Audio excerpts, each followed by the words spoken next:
안녕하세요. 대구 부산 부동산 스터디 시청자 여러분. 49주차 주간 브리핑 해보도록 하겠습니다. 어느덧 49주차네요. 올해가 얼마 남지 않았습니다. 네. 연초의 분위기로 다시 돌아가는 것 같죠? 거래 절벽을 마주하다. 제가 11월 19일자 방송으로 서울 내용을 다뤄드렸는데요. 거래량이 1600건이 될 것 이렇게 말씀드렸는데 지금 1400건대 후반의 거래량을 보여주고 있고 한 1750건 이 정도 해서 이번 달 마무리가 될 것 같습니다. 서울의 거래량이 많았을 때는 한 3800건까지 그 수준까지 나왔었거든요. 거의 반토막이 나는 분위기로 가고 있습니다. 네, 주간 상승률 하락률 비교해 보시면은요, 상승인 곳이 하나도 없습니다. 상승인 곳이. 그 잘 나가던 대전마저도 보합권으로 접어들었고요.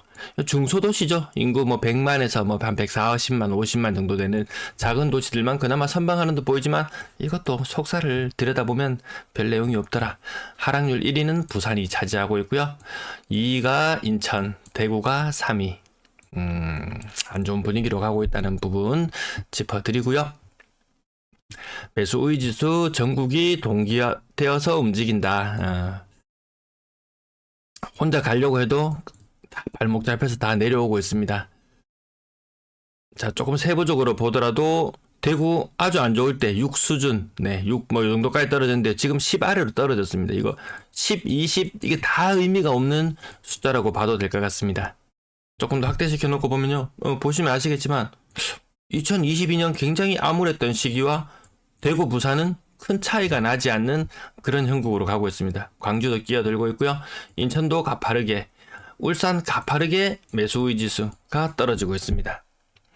지난주 거 내용, 대구 마이너스 0.03에서 마이너스 0.04, 부산 마이너스 0.07에서 마이너스 0.07. 여기는 하락하고 있네 싶지만 수도권 보합을 유지하던 서울 경기마저도 하락으로 접어들었던 게 지난주의 모습이었습니다. 신고가는 5% 정도 비율로 나와주고요. 거래량이 떨어지는 게 눈에 보이게 나타나고 있습니다. 금리 하락 호들갑을 한창 떨어대는 그런 주였는 것 같은데요. 내년 하반기나 되어야 그것도 가능할 것 같다. 그건 또 그때 돼봐야 알거든요. 어떤 사람이 이야기 하더라고요. 다음 분기에 떨어진다. 다다음 분기에 떨어진다. 이렇게 확실하면은 이렇게 이야기를 하는데 이 금리 인하가 좀 불투명하면 나중에 떨어질 것 같다. 나중에 떨어질 것 같다. 이런 이야기를 한다고 하더라고요. 자, 대구 거래량 피크를 찍을 때는 거의 주간 기준으로 600건 가까이 수준까지 올라왔었던 것이 지금은 350건대로 주저앉았습니다. 거래량이 갑자기 반토막이 나버렸어요. 부산도 마찬가지 600건대의 거래량이 450건대. 하지만 부산도 조금 더 떨어질 우려가 있다. 이렇게 보시면 될 것 같습니다. 거래량이 안 좋을 땐 다 같이 안 좋게 나가거든요. 매매 거래량 예측치 부산은 2,000건 아래로 떨어질 걸로 보이고요. 대구는 1,600건대 초반까지 떨어질 것으로 보여집니다. 서울은 요 사이 정도 들어오겠네요. 서울은 요 사이 정도 들어올 것 같습니다. 서울이 많이 얼어붙게 되면 부산도 갈 길이 멀지 않을까 이런 생각도 듭니다. 신임 국토부 장관께서 오피스텔 규제에 대한 이런 이야기도 나오고 있던데요.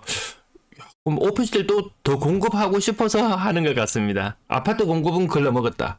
이런 느낌 같은데요. 아무튼 쉽지 않다. 규제 해제한다 한들 그 효과가 크게 없을 거라는 내용을 제가 어제 방송에서 조금 강조를 드린 바가 있습니다. 자, 지난주 요 끝자락 예상치를 보시면 아시겠지만 부산도 그전보다 떨어지고 지난달보다 떨어지고 다른 지역들도 별로 실효성 있는 그런 강한 모습까지는 보여주지 못하고 있습니다. 울산도 거래량이 줄어드네요. 울산이 비교적 좀 강한 반등의 모습을 보여줬거든요. 그럼에도 불구하고 힘을 못 쓰는 모습. 네. 2,000건대를 넘어가던 이런 시절이 이제 저물어 가는구나. 부산도. 대구 또한 2,000건을 상회하던 시절이 저물어 가는구나. 서울의 거래량이 반토막이 나는데 버텨낼 수 있겠습니까? 서울 영향 가장 많이 받는 인천의 거래량이 대구보다도 더 적어지는 12월달 11월달의 모습을 보여줄 것 같습니다.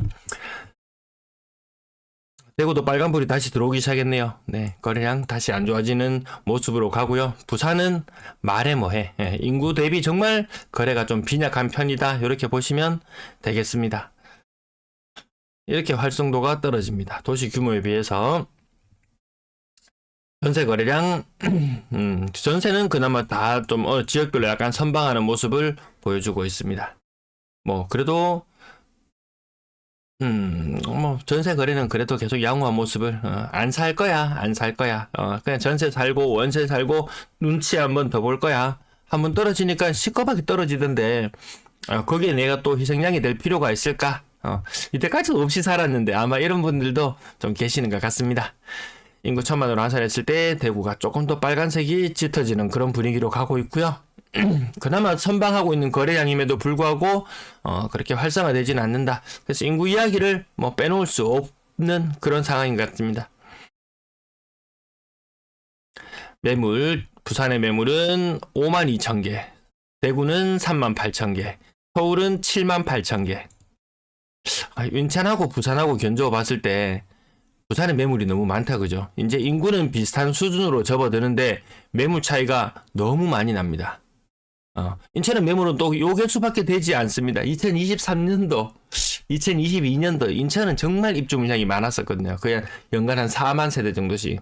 그런 걸 다 쳐내고도 매물이 비교도 선방하고 있는데 부산은 그만큼의 물량이 아니었음에도 불구하고 이렇게 다 그 이유는 지난 10년간 부산은 매년 초과 공급이라고 이야기할 정도로 많은 공급이 있어 왔습니다. 대구 지역은 서울하고 견뎌봤을 때 인구는 뭐 거의 한 4배 차이. 근데 매물은 절반 정도 수준. 그만큼 많다는 것을 서울과 견뎌보면 알 수 있을 것 같기도 합니다. 자, 인구 1000만으로 바로 환산해 보도록 하겠습니다. 잘 나가는 대전도 어쩔 수 없죠. 또 매물에는 대전 또한 장사 없다라는 모습을 나중에 확인할 수 있을 것 같습니다.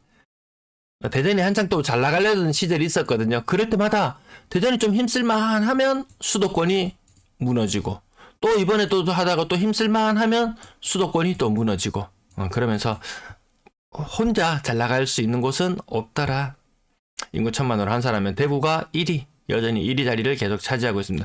부산과 좀 엎치락뒤치락 하려고 하는 모양새를 취하는가 싶다가도 어쩔 수가 없습니다. 공급이 많다 보니까 피해갈 수가 없습니다. 그렇다고 인구 1000만으로 환산했을 때 공급이 적었던 매도 물량이 상대적으로 적은 지역들 또한 마찬가지로 힘을 못 쓰니까 이렇게 많은 지역은 오죽하겠습니까? 네, 전세 매물 부산이 가파르게 올라가서 좀 다른 지역들 비교적 인천 같은 경우에는 빠지고 있는 가운데 부산은 또 올라가고 있어요. 대구도 마찬가지 한 주 정도 좀 숨고르기 하는 이런 단계의 모습을 보였는데 제가 요게 매물이 늘어나면서 시간적으로 안 팔리네 그럼 전세라도 내야지 안 팔리네 전세라도 내야지 하면서 전세 매물은 늘어날 수밖에 없다. 뭐 작년에 요럴 때 증가하고 그런 모습을 보일 때도요. 안 팔리니까 갑자기 전세 매물이 급등하는 현상을 보였었거든요. 그 현상이 다시 재현되지 않을까 그런 우려로 바라봅니다. 매물은 대구가 인구 대비 압도적인 1위의 모습을 보였지만 이 부산이 근래에 가파르게 치고 올라갑니다. 전세 매물이. 그래서 인구로 환산해 놓고 봤을 때도 대구와 그 격차를 벌려가고 있다. 부산 전세 매물이 좀 많이 줄어들었는 이런 지역, 대전이 좀 강세를 보였던 이유는 임대 매물이 많이 줄어들고 그런 지역들은 상대적으로 강세를 보였었는데요. 대구, 부산, 인천은 많다. 네, 그 정도로 보시면 되겠습니다. 네, 시청 감사합니다.